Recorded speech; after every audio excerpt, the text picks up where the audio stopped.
Hello guys, welcome back to Error Genie. Today I'm going to show you how to fix Ryujinx is not intended to be run as administrator error on PC. Alright, let's fix it step by step.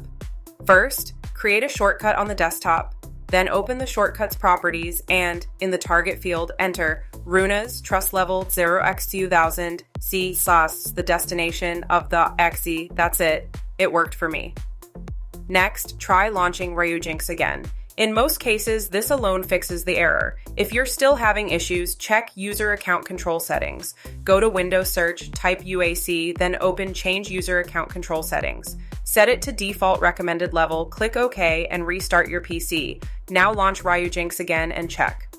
Optional workaround. You can create a shortcut and run it without admin privileges using command line settings. But normally you won't need this if admin mode is disabled properly.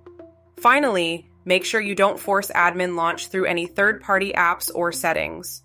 Once done, Ryujinx should open normally without the error. That's it for this video. Thanks for watching, and don't forget to like and subscribe to Error Genie.